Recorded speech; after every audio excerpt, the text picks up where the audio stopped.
Warning, this video may contain content that may not be suitable for children or anyone else that is easily offended. Strong language, graphic content, nudity, bad jokes, and a possible idiot, aka myself, may be featured in the following clip. Viewer discretion is advised. Channel is not responsible for any damages that you receive watching this video.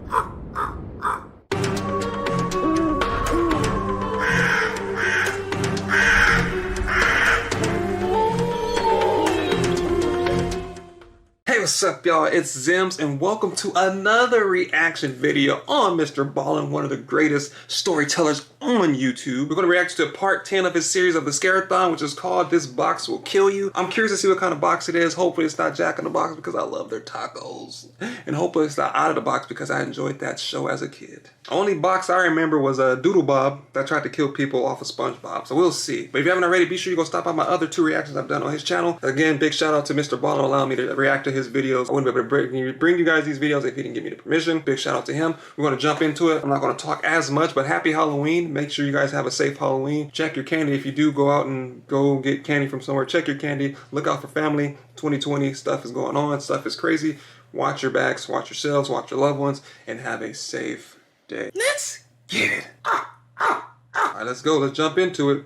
Far and away, the scariest part of the story is Jason's when he brings the Dybbuk box home. Oh, it's a Dybbuk box. First night, and then the following night, what he sees in his living room. But before we get into today's story, if you're a fan of the strange, dark, and mysterious delivered in story format, then you've come to the right place because that's all we do, and we upload 3, 4, even 5 times every week. So if that's of interest to you, at the next solar eclipse, offer the like button a pair of children's cardboard 3D glasses and tell them that they can look directly at the solar eclipse with these on.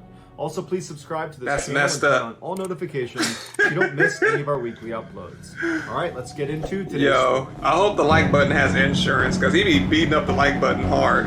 The like button blind, everything. The Dybbuk box. If I'm not mistaken, I think the Dybbuk box is some kind of demon thing, right? Kevin Mannis owned an antique shop right in downtown Portland at the base of the Burnside Bridge, which is considered the gateway to the city. Because Kevin owned this antique shop, he was always at yard sales and estate sales looking to find the next thing he could sell at his shop.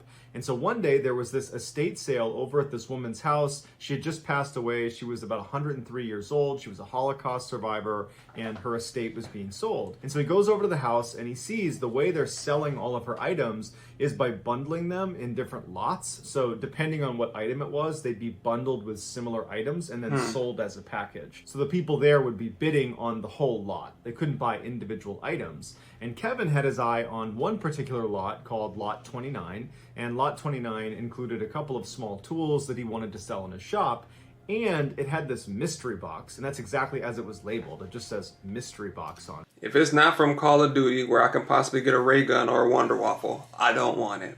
Return to sender. And he was intrigued by it, and so he placed a bid on Lot 29, and ultimately he won the bid, and he was really happy about it. So he takes the I'm sorry, I'd have been like Brad Pitt. What's in the box? What's in the box, man? Come on, what's in the box? I'm not buying nothing. Lot 29, and he wheels them over to his car. And as he's loading stuff into the back of his car, someone behind him says, "Oh, so you went with the Dybbuk box, huh?" And Kevin, in his head, went right back to his childhood because growing up, he had always been scared of Dybbuks because a Dybbuk is a malevolent spirit in Jewish folklore, and Kevin was Jewish, and so his parents... Oh, it's a Jewish folklore. "Oh, you better not do that, Kevin, or the Dybbuk's gonna get you." And so he grew up terrified of Dybbuks, and so his interest is piqued. And Kevin turns around and he says, "Did you just call this box a Dybbuk box?" And the woman's like, "Yeah, and my grandmother was terrified of it, and she said no one could ever open it." And Kevin turns to look at the box, and it's about 2 foot high by 1 foot wide, and there are these little doors that swing open on the front. And but if your grandma said nobody could open it, why are you selling it? That's crazy. Your grandma specifically said no one can open this box, so you're gonna go and sell it? Oh my goodness, yo. Can you imagine going home like, oh, my daughter will love this, and then all of a sudden you open it and the Jewish, I think it's a Jewish spirit demon just pop out and start taking people out? And then on the bottom there's a drawer that comes out, and there's one lock that sits across the 2 doors, and it's currently locked with a little padlock. And he looks up at her and he goes, "Why can't you open it?" And the woman just says, "We never knew, but our grandmother would always go every time we said the word Dybbuk, and so it was weird enough that we just never asked any questions and we stayed away from her Dybbuk box. Kevin agreed that was pretty weird, and he finished loading his car, shut the trunk, said bye to the woman, hopped in his car, and he drove away. And he Your grandma might be Kendrick Lamar. She said, doo doo doo doo. never really gave it a second thought. At this point, he's not thinking the Dybbuk box is anything malevolent. He thinks it's just some random chest that he won at an auction. Kevin drives back to his antique shop and he begins unloading all the things he won at the auction. He brings them inside and he brings them downstairs because the top floor, the main floor, was really where he sold things. When he got new items, he would bring them downstairs to his warehouse of sorts, which was much bigger than the first floor, had lots of rows of shelving, and it had a workstation down there. He would bring his new things down there and he would price them and get them ready before bringing them back up. And at some point, he brought the Dybbuk box in, and he brought it down, and he put it on the back table. Good. He was about to just leave it there and go back upstairs when suddenly he became really curious, and he really wanted to open the Dybbuk box. And so he goes over and he kind of yanks on the front two doors. He doesn't want to damage it, but he can tell this lock is relatively new, and it's not just going to come off. Red So flag. he doesn't have the key to it, and he doesn't have a way to clip the lock. And so he takes a screwdriver and he basically wedges it underneath the actual metal clasps that are attached to the wood. And he slowly kind of bends it up and bends it off and pops it out of the wood. And as soon as he does that, the doors swing open and there's like a mechanical device inside of the Dybbuk box that activates the drawer. Basically, Yup. Look, man. If you don't care about life, just go ahead and walk to the morgue. You know, I'm just saying, take a picture, take your obituary picture, pick out your own casket at this point, bro.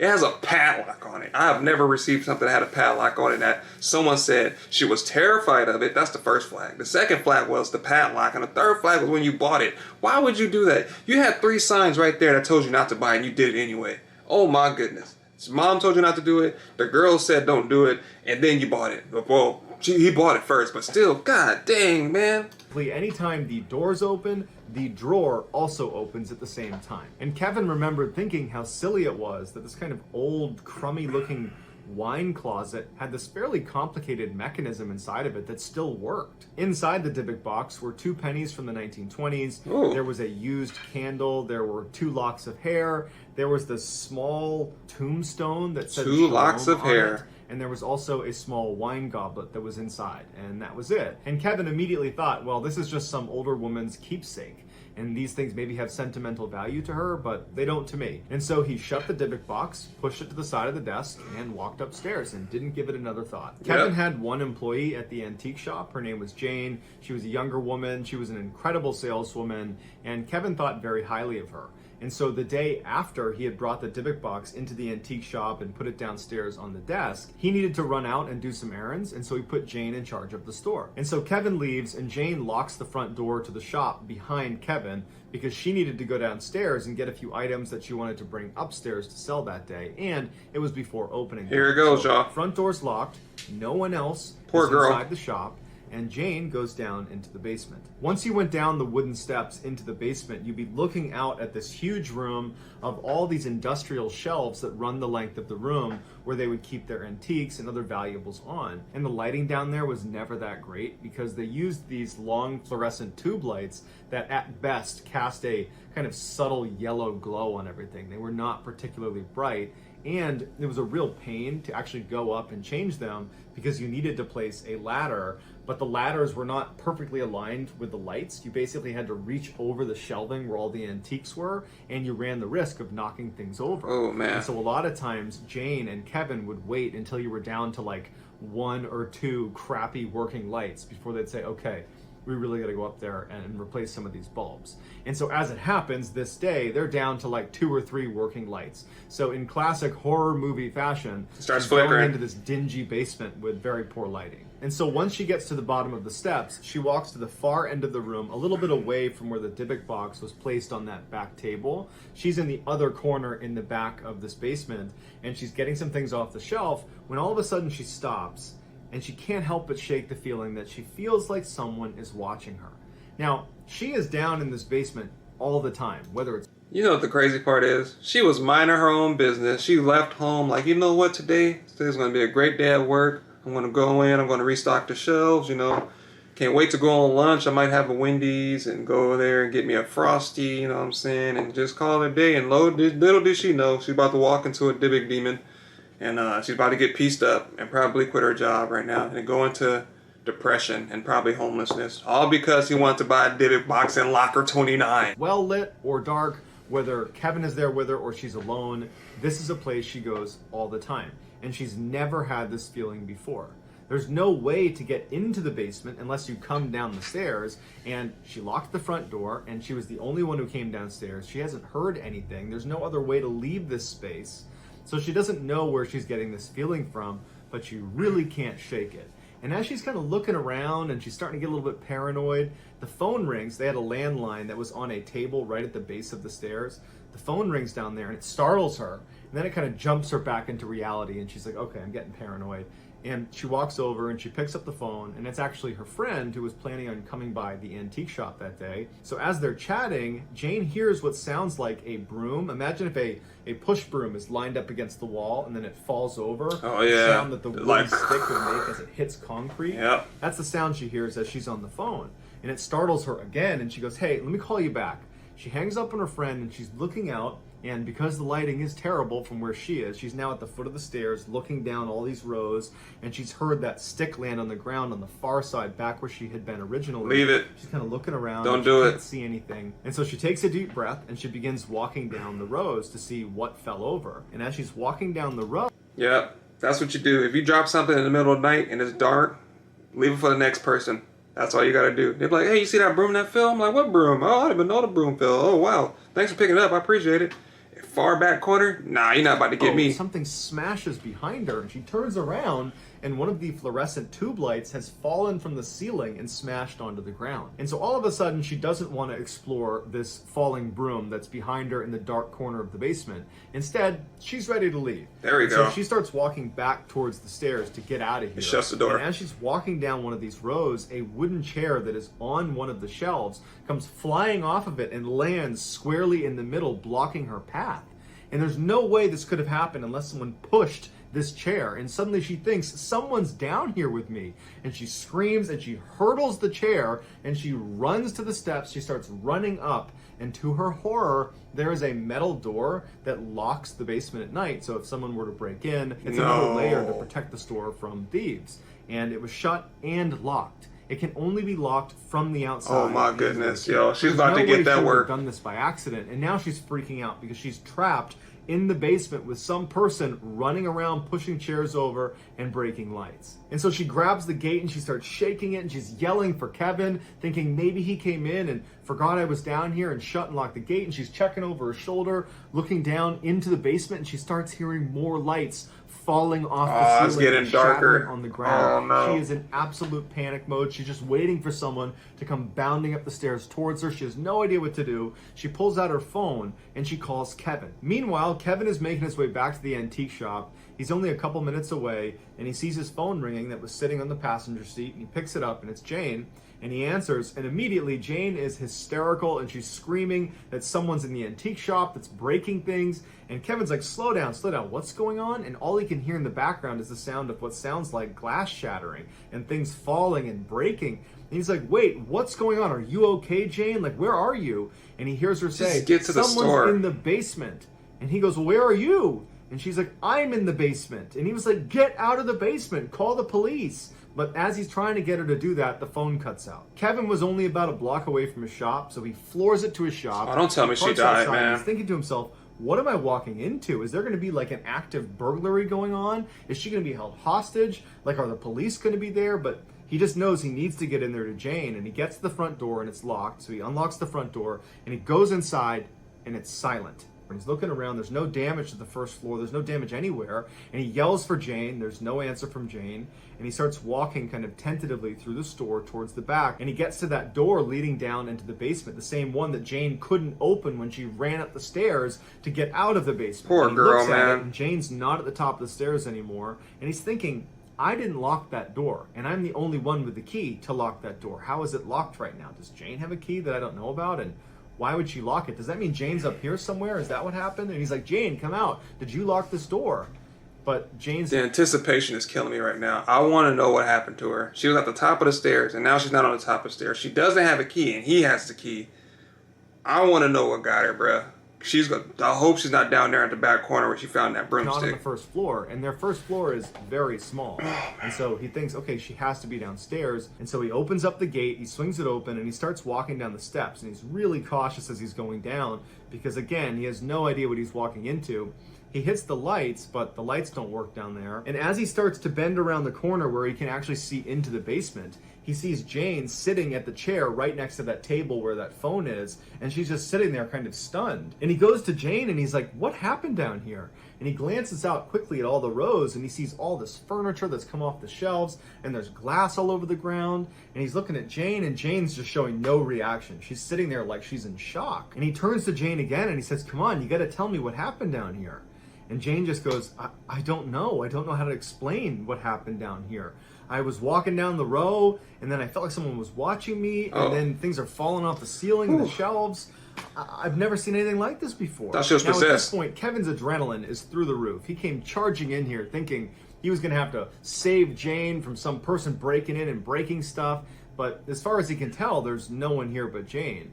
And so he decides he's going to take a flashlight and he's going to explore the basement because either there's someone here or Jane did this. So he grabs his flashlight and he starts walking around, and all he sees is a bunch of broken glass and some furniture that's come off the shelves and a couple other things that are on the ground. But other than that, there's no one down here, and there's no other way to come in or out of here besides the stairs. So after Kevin is certain that no one else is here, he turns to Jane, and he regrets this now. He says in an interview that he feels horrible about this now, but he fired her. At the time, he's thinking to himself, you know, this had to have been Jane. Who else would have done this? I don't know why she did this, but there's no one else here. And he goes, Jane, did you do this? And this is when Jane's emotions came through, because before she was in shock, now she's mad. And she goes, F you, Kevin. And she leaves. And she doesn't say another word to him, and she doesn't come back. She quits on the spot. But at the time, Kevin believed she had done it. So he was kind of like, oh well. He was not even a little bit thinking the Dybbuk box had anything to do with this. Just a couple of days after the basement incident, Kevin's mother was supposed to come by the antique shop. And I mean, yeah and no. I mean, he doesn't know any better. Of course, it was a folklore, like he says, a Jewish folklore. Like, he didn't think it was going to be a malevolent spirit in that box that was going to destroy half of his store in the basement. I mean, you know, if you come home, your Xbox broke, and you was like, oh, something else did it, and no one's there but you, they're going to be like, yeah, bro, you broke my Xbox, where's my money? So, I mean, I get what he's saying, man. It's just, you always want them to believe the person when it's true. Like, when you're watching from the outside, you're like, oh, man, why didn't you believe her? Obviously, it happened. Especially if she's a good employee, I would think, like, you know, she didn't have nothing to do with it, me personally. The two of them were going to leave and get lunch together to celebrate her birthday. As soon as she walked into the shop, Kevin goes, hey, Mom, I got a gift for you. And he brings over this wrapped box, and he sets it down on a table. Poor mama. His mother, who's sitting on a chair. And he unwraps it, and it's the Dybbuk box. Before Kevin can explain what it is, the phone rings at the other end of the store, and he was expecting a call. And he goes, hold on, Mom, I got to get this. And he goes to the back of the store to answer the call, while his mom is just sitting there looking at the box. And so while Kevin is at the other end of the store, his mother opens the Dybbuk box, and she says she had to sit down as soon as she opened it because she had this unbelievable, overwhelming sense of dread as soon as the doors were open. And she's staring at it like she can't take her eyes away, and then all of a sudden she has a massive stroke. And so she keels over, and she can't move, and she can't talk. And Kevin sees this happening, and he runs over, and he's like, Mom, what's going on? Bro, the Dybbuk box just Thanos his mom, bro. She literally opened it, and the ghost was like, and she just had a stroke, bro. He Thanos'd her. He calls 911, and as the paramedics are working on her, she would say that while she was in this kind of paralyzed state, when she couldn't talk and she couldn't move, all she wanted to communicate was to somehow get her son to get rid of that box. She didn't know why, but she felt like the box had something to do with her having the stroke. And so all she could do was move her eyes. And so she found herself, because her son's right here, looking at the Dybbuk box and looking away, looking at the Dybbuk box, looking away, hoping her son would see her eyes as a signal to look at the Dybbuk box and put it together that that thing's bad. And Kevin does realize that his mom is flicking her eyes at the Dybbuk box, but in the moment, he's much more concerned about the health of his mother.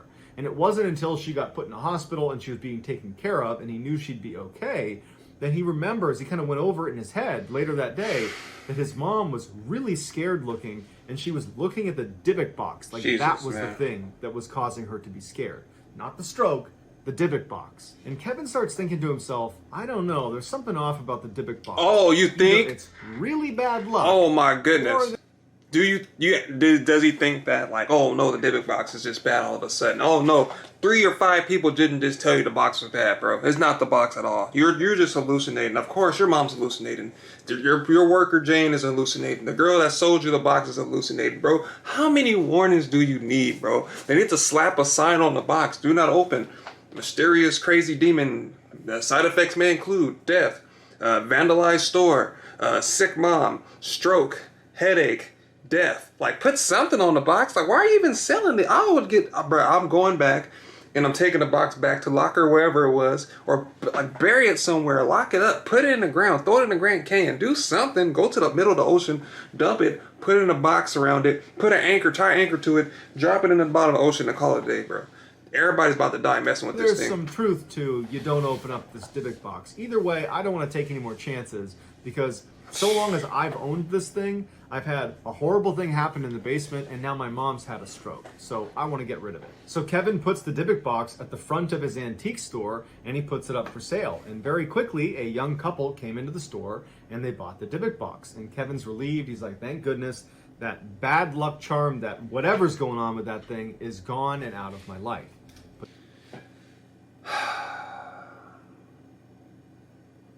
Why would you give that thing to someone else? Burn it, get rid of. Why would you give it to someone else? Why? Why would you give it to somebody else, man? If you know what it just did to you. But just a couple of days Oh, later, my he was in the goodness. back of the shop when he heard the door open and then the door shut. And he walked out expecting to see some customers, but instead he sees the Dybbuk box that's sitting right inside his store. Someone must have just dropped it off. And so he walks up to it and he sees there's a piece of paper that's been taped to the top of the Dybbuk box. And there's writing on it. And all it says is, "This has an odd darkness about it." This really freaked Kevin out, because in a way, it was like other people were confirming that something was wrong with this box. Kevin did not want the Dybbuk box to be in his store, so he put it in his car and he drove back to his house and he put it in his storage locker and he locked it up and then went back to work for the day. Won't That you night when he bring went it? home, he went to bed and he had this dream. But in the dream, he's walking in this courtyard. He's holding the hand of this woman who he believes is his friend. Why are you And bringing he it trusts back? this person, and the area he's in feels very friendly, and it's a very positive dream. And as he's walking, all of a sudden, this person starts to pull away from him, and he can't move anymore, and he's losing the grip on this person's hand. And they keep moving and moving until their hand is out of his, and they disappear into the corner of the courtyard where it's totally dark. And so he's looking into the darkness, waiting for his friend to come out again. Hold on. And he can't move. I gotta He's anchored pause to the it. spot. And as he's looking, he sees what looks like an old woman walking out of the mist. And her head is down, and he can't tell what she's doing. And she's pretty far away, and she's walking closer and closer to him. And when she's about 5-6 feet away, she raises her head up, and her whole face is falling off. All the skin is falling off of her face. It's rotting. She's like a corpse. And she raises her hands up in front of her. And then she grabs his face and begins pulling off pieces of his face until he suddenly wakes up. Kevin had to compose himself in bed because he was so scared from the dream he just had.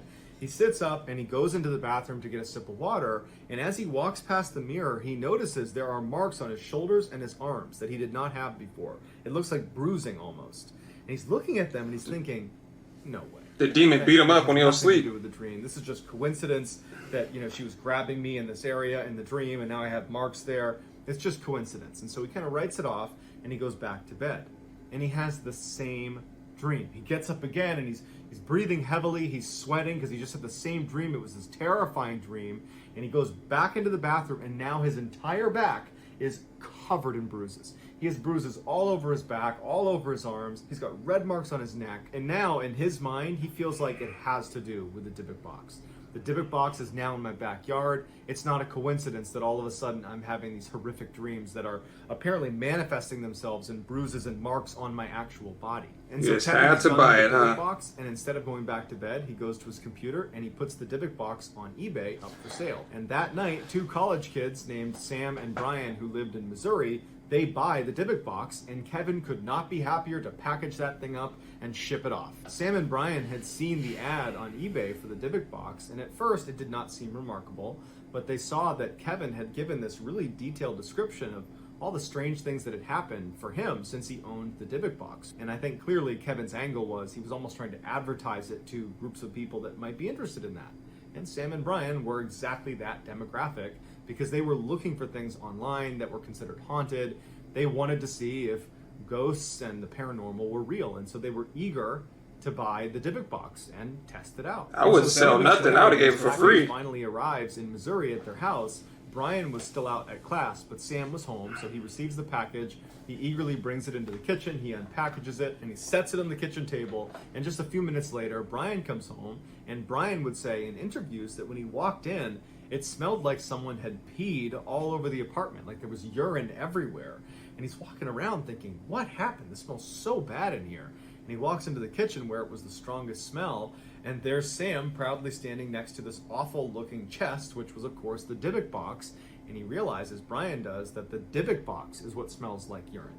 And he goes, Sam, do you smell that? And Sam's like, yeah, that's the smell of ghosts. Sam would pick it up and go, ooh, to Brian as soon as he walked into the kitchen. And Sam joked about how he couldn't wait to sleep in the same bed as the Dybbuk box. They were just making a big joke out of it. Sam also set up a blog where he was going to document everything that happened from day one of receiving this Dybbuk box to whenever they got rid of it, or till whenever something happened. And for the first 2 weeks they had the Dybbuk box in their possession, nothing did happen. But when Sam started bringing the Dybbuk box out and leaving it right in the middle of these huge parties they would throw, where people were spilling beer on it and they were opening it up and putting things inside of it and making jokes with it, when they were doing that to the Dybbuk box, suddenly they started seeing a pretty significant uptick in strangeness. Yep, that did it.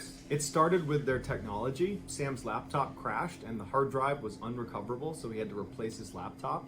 All of their watches just didn't work while they were in the house. No matter what they did, no matter when they fixed it, the watch just simply did not work. Their Xbox would not turn on. Look how many red flags. To another person's house, it worked. I mean, okay, I thought they were about to like the Xbox. Someone the Xbox got the red ring of death.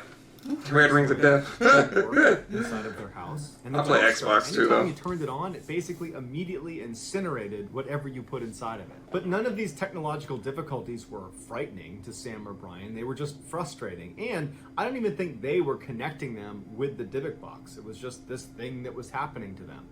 It wasn't until the light bulbs in their house started bursting in the middle of the night that they started to get pretty creeped out about some of the things that were happening in their apartment. That now all of a sudden it did seem like, maybe if the Dybbuk box really is cursed, this might be how it would manifest. And so they'd replace the light bulb, and then sure enough it would burst again. And they couldn't keep light bulbs in because they kept popping. And so their house was dark a lot of the time. But the worst part was when they had this massive insect infestation inside of their apartment. What insect was it? Really locally. Oh, roaches? The Dybbuk box. All these insects would come out of the walls, out of the toilets, out of the sink. They'd come from behind the fridge, and they would all kind of like converge on the Dybbuk box and go. It just seems like a movie. Like we don't know if it's real or not. Like part of me, like I want to know, because it's kind of like it's like one of those things like I want to see for myself, but I don't want to see for myself. Cause bugs come out the toilet. And I don't know, just imagine bugs coming out and they all just go to the box. Like, that just seems like some Mummy Return type stuff. The Dybbuk box at one point was swarming with insects all over it, and they had to shut the door. They couldn't even go in the room with the Dybbuk box because it was just covered in insects. But despite how scary this was for the boys, they had become kind of like a cool talking point on campus because of Sam's blog that a lot of other students were following. And so the boys kind of liked the clout they got with that, and they decided they didn't want to get rid of the box after all. But it wasn't long after the insect infestation that Sam began losing all of his hair. Yep, nope. At the same time, he started having this constant hallucination that there was an old woman in his peripheral vision on either side of his head pretty much at all times. Right. Everywhere he went, there basically was someone he couldn't quite see following him around. Whether he was well rested, whether he was totally exhausted, it didn't matter. He always saw this shrouded dark figure that he believed was an old woman, and it scared him so much he couldn't sleep. And so he began going into Brian's room and sitting on Brian's bed because it was the one place he felt a little bit of comfort. And as he's sitting on the bed, he would see these dark figures standing on either side of him all night. And so finally, no matter how cool their blog was, it became too much, and they decide we have to get rid of the Dybbuk box. And so they put it on eBay, and very quickly it gets sold to a guy named Jason, who is this museum director over at this other university in Missouri, and he had actually been following along with Sam's blog. He was very interested in what was going on with the Dybbuk box, and when it was listed for sale, he was all over it. He wanted to buy it. So the boys eagerly ship off the Dybbuk box, and Jason receives it in the middle of a workday. So he puts the package in his truck, and he goes upstairs and he works for the day, and then afterwards, when everyone's left the office, he goes downstairs, gets the package, brings it back up to his office,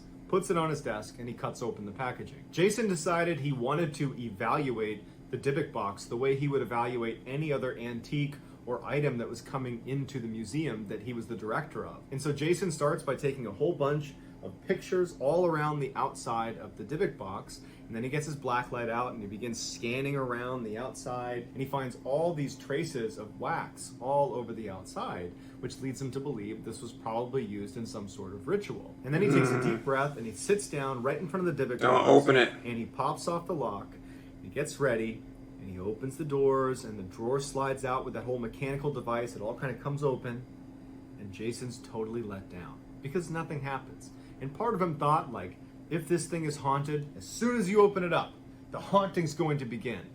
And nothing happened. And he's pretty let down about it. And so ultimately, after staring at it and looking at the pennies that are in there and the thought it was gonna be a movie Rome statue and the locks of hair, he's just kind of let down by it, and he decides, okay, I kind of got my hopes up for something. This was clearly a hoax. There's nothing going on here. It's just a random old chest. And so he closes it up, and he puts it on another desk that wasn't the one that he worked at, but was just kind of another table inside of this office that he shared with some other people. And he figured it would be a good talking point to tell his colleagues about, and it would be kind of like a showpiece. So the next day, his colleagues come in, and he explains what a Dybbuk box is and the history around it, that it's supposed to be haunted, and it makes people sick and gives people strokes, and there's been insects that have been known to come out of it and go into it. It's this very creepy thing, and his colleagues are like, wow, that's pretty cool, but they don't think much of it. That's not cool. Until all of the electronics inside of their office start to fail. Namely, their computers start crashing, and the IT department comes up, and they're like, we don't know why this is happening, but sorry, we can't recover it. And the light bulbs kept going. All because one guy wanted Locker 29. Do you see this? Look how many people saw it because one dude wanted to buy a box. Out to the point where they went out and got this huge pack of extra light bulbs. Oh my goodness. Replace the light bulbs as they went out. Something they never had to do before, but all of a sudden the Dybbuk box is in the room and the light bulbs are going out left and right. And then finally, Jason's coworkers that share that space with the Dybbuk box, they all got sick. And they blamed the Dybbuk box. They said, you know what? We were fine until that thing came in here. Now all of a sudden our computers don't work, the lights don't work, and we're getting sick. Get rid of it, Jason. So that day after work, Jason goes and takes the Dybbuk box, puts it in the back of his truck, and his truck had a cover on the back. So he secures it in the back, he drives home, and he doesn't want to bring it inside because it just seemed weird to bring a cursed object inside that his coworkers had made him get out of their space because it was making them sick and it was ruining their things. So he thinks, okay, I'll leave it in my truck overnight and I'll figure out what I'm going to do with it tomorrow. He goes inside, he says hi to his family, and oh my goodness, dude. Bed, and Jason goes to sleep. In order to understand what happened to Jason, you need to understand the layout of his house. When you open the front door, you walk inside, and there's a wall on your right-hand side. That's the side of the house. And you walk forward about 5 or 6 feet, and on your left is a staircase that goes up to the second floor. If you walk up that staircase, straight ahead of you is going to be a bathroom. If you go left and walk down the hall another 5 or 6 feet, you come to the master suite where Jason and his wife would sleep. If you walk through that door, there is a wall on your left where there's a big bay window that looks out onto the street. And there's a big street light that sits right outside that projects very orangey yellow light into the room at night. Even though they have a shade up, it's this orange glow that comes through this window right here on this side. And then on the other side of the room is the bed. And the bed is situated where the feet are pointed towards this window over here, and the head of the bed is against this wall. And it's centered on this wall here. And Jason, if you were looking overhead at the top of this bed. Jason's on the left side, so he's the farthest into his room, and his wife is the closest into the room. So that night, Jason goes to bed and he falls asleep. But just a couple hours later, he wakes up suddenly and he can't move his body. Sleep paralysis. That's me. I get those a lot. The light from the street light is very strong. It's this orangey glow in their whole room. And he's laying there trying to move his hands and his legs, but he can't do it. And as he's doing that, he starts hearing footsteps out on the stairs. And they're distinctive sounds. Slow, plodding steps all the way up to the second floor. And Jason's laying here with his eyes looking towards the door because his door is open and he can barely see into the second floor landing, and he's waiting to see who came up the stairs. And his heart's racing and he's looking, and out of the corner of his eye he sees what looks like a dark figure begin to walk into the room. And his heart starts racing even faster when he can tell it's definitely not someone he knows. It's this woman, this older woman with a shawl over her head, and her head is tucked down so he can't see her. This is all out of the corner of his eye. Oh my goodness. Of the orange hue coming in from the window, he can definitely tell that there is a real solid figure right there. This is not in his imagination, it's right there. And this woman begins shuffling her way across the foot of the bed, and right at the foot of the bed, as Jason's looking at her, she turns and look, I'd have popped up like bing, bing, bing, bing, bing, bing, bing, bing. I'm not asleep. Bing, bing, bing, bing, bing, bing, bing. She'd have been like, ugh, ugh, ugh, ugh. Nah, I wouldn't have. I'd have died. Directly at him. And then she runs around the corner and she looks down at him and she takes her fingers and she drives them into his eyes. And Jason thinks it's real and he's screaming in pain, and he wakes up and his wife is grabbing him and she's like, Jason, what's wrong? And he's like, what's going on? And she says, honey, it's just a bad dream. You're fine. And he's shaken up. His heart's still racing from this dream he's just had. And he's trying to think, like, that felt really real. And he's like feeling his eyes. And he can't believe that that was a dream. That was the most vivid dream he's ever had in his life. And so eventually he goes back to sleep, and then the next morning when he gets up, he goes in the bathroom and he looks at his eyes, and they're all red around the outside, and the whites of his eyes are covered in blood. His eyes look horrible, like he's having this terrible allergic reaction to something, or it looks like someone might have punched him in the eyes, or maybe gouged his eyes. That's how it looks. And his wife comes in and she's like, what happened to you? It's the hag from Dead by Daylight. It was around this time that Jason began to think the Dybbuk box might just be cursed, because the two previous owners have said in their disclosures on eBay that horrible, vivid dreams, just like the one he had, to include physical manifestations, are part of having this Dybbuk box. Jason considered just dumping this thing in a dumpster somewhere, but then he was concerned that he might be passing on this Dybbuk box to someone who wasn't ready for it.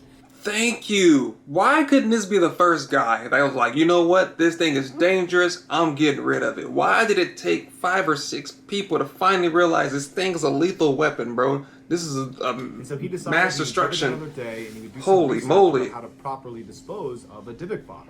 And so that night when Jason came back from work, he left the Dybbuk box in his truck, covered up in his driveway. And so Jason goes inside, he has dinner with his family, and then he's sitting down in the TV room and he's watching TV with his son. And as they're watching TV quietly, Jason hears his son say, hey Dad, who is that? And he looks over at his son, and his son is pointing behind him. And Jason turns around, and standing right behind him is the same woman. Oh my in goodness. his room with a shawl on that gouged his eyes out in his dream, and then she suddenly disappears. And Jason's looking at his son. You just saw that too? And he's like, yeah, who was that? And so Jason grabs his son, he yells for his wife and says, you have to leave the house right now. His wife comes downstairs and she's like, what's going on? And he was like, I will explain in the car, and we have to take your car. And so his wife sees how serious Jason is, and she says, okay, and they get into her car and they drive down the road, and that's when Jason explains what's going on with the Dybbuk box and how he and his son just saw the same woman that he had seen in his dream the night before that gouged his eyes, and his eyes were red, and his wife's starting to get really scared, and his son's really scared of what's going on. And so the solution they came up with was they were going to drive back to their house, drop Jason off, who was going to get in his truck where the Dybbuk box is still in the back, it's still locked in the back of the truck, and he's going to drive it a few miles outside of town to a rental property they owned that no one was staying in, and he was going to put it in the basement, and it was going to stay there until they figured out how to dispose of it, because they didn't like the idea of just dumping it somewhere, because they felt like if this is real and it's actually this cursed Dybbuk box, then somebody else is going to be cursed by this Dybbuk box unless we find a way, or at least attempt to find a way to contain it and destroy it. And so Jason gets dropped off, he gets in his truck, he drives to the rental property, he puts it in the basement, he seals it up, and he goes back to his house. Once Jason got back to his house, his wife and his son came back as well. And that night, Jason would go on eBay and he would find the contact information for Kevin, the original owner of the Dybbuk box, after the estate sale. And he called him that night, and Kevin actually picked up, and the two of them spoke, and Kevin ultimately agrees to help Jason find a way to properly dispose of this Dybbuk box. And what Kevin offers to do is drive back to the house where he had originally purchased this Dybbuk box and see if he can get some more information about what it is and what they do with it. The next day, Kevin, the antique shop owner, he goes back to the house where he originally bought the Dybbuk box at the estate sale. He knocks on the door, and an old woman comes to the door, and Kevin introduces himself, and he says, hey, I was here not too long ago, and I purchased lot 29 that included that Dybbuk box, and I wanted to know some more information about it. And the woman reacted, and she's like, I told my family not to sell that. I know what was inside of it, and I know you're not supposed to open it, and I tried to tell my family, and they didn't listen. I really hope you didn't open it. I got rid of it. Actually, yeah, I did open it, and he described all the horrible things that happened, and he described selling it and all the subsequent owners, how they've had all these issues, and how they've arrived at this place now where Jason in Missouri is having all these issues, and they're trying to find a way to dispose of it. And that's when Sophie describes what's actually inside of this box. Sophie said she lived in Poland before World War II with her cousin Havila. She couldn't say that from the beginning. Away, and all her things were being sold at the estate sale. And she said that at the time, it was all the rage to have seances and try to talk to dead people and spirits, and they would just do it for fun. Sophie, Havila, and their mother, they would do this for fun. And Havila had made this Ouija board where she had stitched letters onto this blanket, and they put it over this table, and they would all hold this pendant that was suspended by a chain, and they would ask questions, and they would hope that, a spirit that they were interacting with would interact with this chain, and it would swivel around the pendant, and it would point to the different letters whenever they asked a question, and it would spell out, whatever their answer was. And Sophie said nothing ever happened. It was just kind of a fun thing for them to do. But one time it did work, and they said the chain would go rigid, and it would point over and over, and it would spell the words, release me, release me, release me. Sophie said the women were incredulous and didn't believe it at first, but then they started to worry that if they didn't help this thing, that if it were a Dybbuk and were a malevolent spirit, they would find a way to attach itself to one of them. And so Sophie said they devised this ritual where they released it, but into this wine box that they were able to shut and lock. And that wine box became the Dybbuk box, and that Dybbuk box is the same one that was sold to Kevin. Kevin at least they were smart about it. What do we do? We've already opened it up.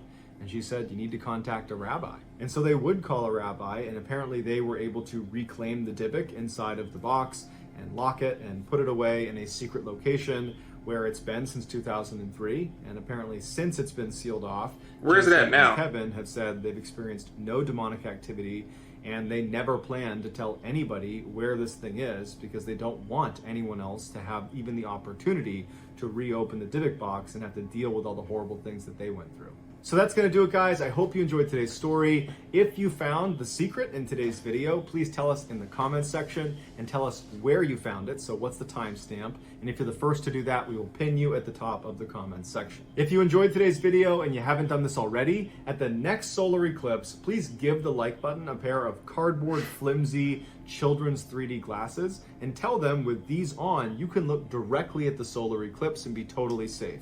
Also, please subscribe to this channel and turn on all notifications so you don't miss any of our weekly 3, 4, even 5 video uploads. If you want to get in touch with me, you can direct message me on Instagram or on Twitter. My username for both platforms is the same. It's just JohnBallen416.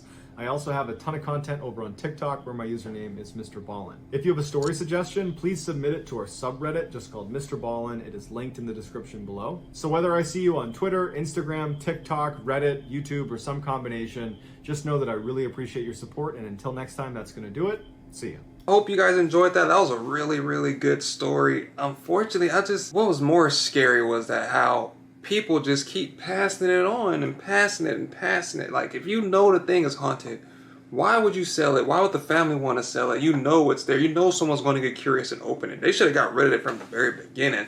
And not to mention, like, you knew what was inside. You just said, oh, not to open it. Like, maybe if you would have told him the backstory behind the box, he probably wouldn't have opened it. But it's the fact he was like, oh, he still want to buy it, open it. Then, okay, why not? That's like telling a kid, like, oh, I don't want you to open that gift under the Christmas tree. They're like, why?